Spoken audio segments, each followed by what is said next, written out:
Hello everyone, welcome back to my channel. और कैसे हैं आप सब। लास्ट वीडियो में हमने सातवाहन डायनेस्टी का ओरिजिन, फाउंडर और पॉलिटिकल हिस्ट्री को देख लिया था। मेरा जो चैनल है वो डेडिकेटेड है कॉलेज स्टूडेंट्स के लिए। आपको पूरी यूट्यूब पे ऐसा कोई चैनल नहीं मिलेगा जो सिर्फ और सिर्फ कॉलेज के लिए पढ़ाए, but my channel is there for you. Satavahana dynasty का आज हम पार्ट सेकंड पढ़ेंगे, एडमिनिस्ट्रेशन और इकोनॉमी सातवाहन डायनेस्टी की। तो इंट्रोडक्शन क्या है कि जो सातवाहन है उन्होंने एक वेल ऑर्गेनाइज्ड एडमिनिस्ट्रेशन और इकोनॉमिक सिस्टम रखा। उनकी गवर्नेंस में कंबाइन थी सेंट्रल अथॉरिटी भी और लोकल ऑटोनॉमी भी। और उनका जो स्ट्रॉन्ग ट्रेड नेटवर्क था वो उन्हें one of the most prosperous dynasty बनाता है मौर्यन पीरियड के बाद में। एडमिनिस्ट्रेशन कैसा था सातवाहन का। तो नेचर ऑफ एडमिनिस्ट्रेशन, जो सातवाहन स्टेट था वो एक मोनार्की था, यानी कि जो किंग था वो सुप्रीम अथॉरिटी में था। मोनार्की का मतलब ही ये होता है कि राजा जो है वो सुप्रीम अथॉरिटी में है।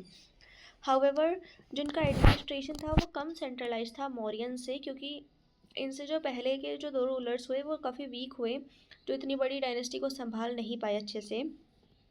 जो लोकल रूलर्स और फ्यूडल चीफ्स थे उनको कंसिडरेबल पावर माना जाता था, मतलब वो खुद को अपने मानते थे कि हम बहुत बड़े हैं। ये दिखाता है कि जो उनका सिस्टम था वो डिसेंट्रलाइज था, यानी कि उतना सेंट्रलाइज नहीं था जितना किसका था, मौर्यंस का था। जो राजा है वो हेड था एडमिनिस्ट्रेशन का, आर्मी का और जस्टिस का।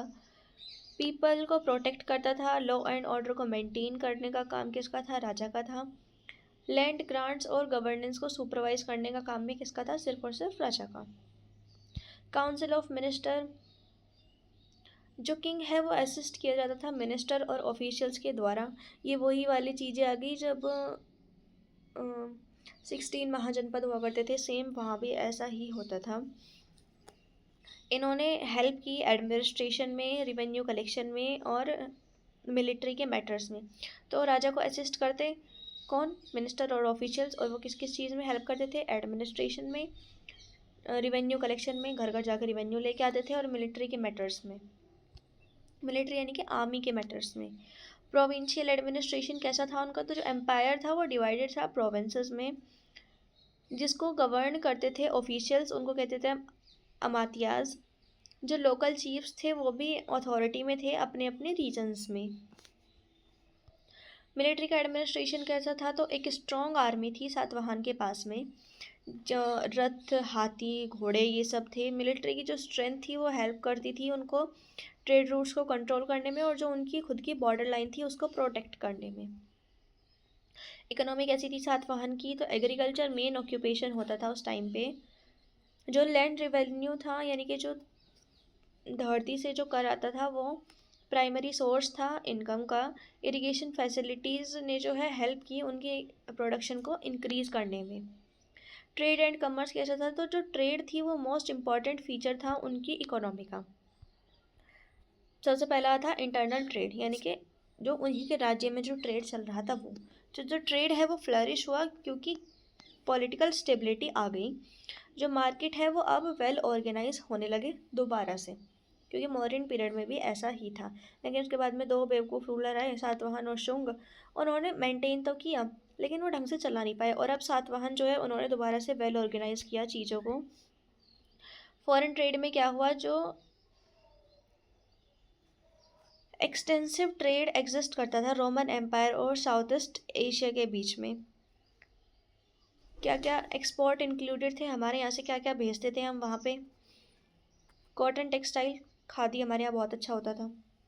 मसाले, प्रीशियस स्टोन, आइवरी, ये सब चीज़ें जब हम बाहर भेजते थे तो हम बहुत ही भारी दामों पर उनको भेजते थे, और ये बनाता है सातवाहन को बहुत ही ज़्यादा वेल्दी, यानी कि बहुत ही ज़्यादा रिच। ट्रेड रूट्स को कंट्रोल किया, सी रूट्स को कंट्रोल किया, पोर्ट बना दिए वेस्टर्न कोर्ट पे, और जिसने ओवरसीज़ यानी कि समुद्र के जो ट्रेड वाला जो रास्ता था उन पे हेल्प की। करेंसी सिस्टम कैसा था। तो इन्होंने लेड, कॉपर और सिल्वर कॉइन चलाए। कॉइन्स जो है ऑफन सिंबल रहते हैं शिप्स, रखते थे सिंबल्स शिप्स के, जहाज वगैरह उस टाइम पे जो चलते होंगे, एनिमल्स यानी कि जानवर हो गए। ये दिखाता है कि कितनी स्ट्रॉन्ग कमर्शियल एक्टिविटी थी इनके टाइम पे। गिल्ड सिस्टम कैसा था, जो आर्टिशियंस और मर्चेंट थे वो ऑर्गेनाइज थे गिल्ड्स में। जो गिल्ड है वो रेगुलेट किया जाता था by trade and protected members, और ये बैंक की तरह एक्ट करते थे।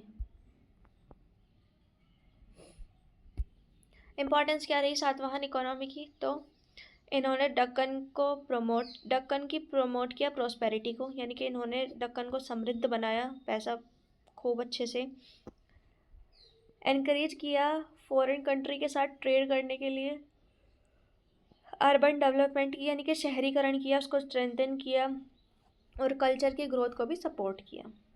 कंक्लूजन क्या रहा कि जो सातवाहन एडमिनिस्ट्रेशन था वो इफ़िशियंट था, डिसेंट्रलाइज था रिलेटिवली, किसके रिलेटिवली, मौर्यंस के रिलेटिवली, और जो उनकी इकोनॉमी थी वो हाईली प्रॉस्पेरियस थी, क्योंकि ड्यू टू एग्रीकल्चर ट्रेड इतना फ्लरिश हो रहा था, ऑर्गेनाइज गिल्ड सिस्टम था उनके पास में, और जो उनका कंट्रोल था ओवर ट्रेड रूट्स उन्हें सबसे ज़्यादा वेल्दीएस्ट बनाता है पोस्ट मौर्यन डायनेस्टी में। सॉरी, ये भले ही इतने ज़्यादा वेल्दी हो, लेकिन ये मौर्यन से ज़्यादा वेल्दी नहीं थे, इसलिए बार बार एक लाइन लिखी हुई है कि ये पोस्ट मौर्यन डायनेस्टी में थे, यानी कि किसके बाद में, मौर्यंस के बाद में हुआ, ये जो कुछ भी हुआ ये सारा पोस्ट मौर्यन के बाद में हुआ। ओके, सो पार्ट 1 और पार्ट 2 हम डन कर चुके हैं। Bye bye, see you in the next video, thank you.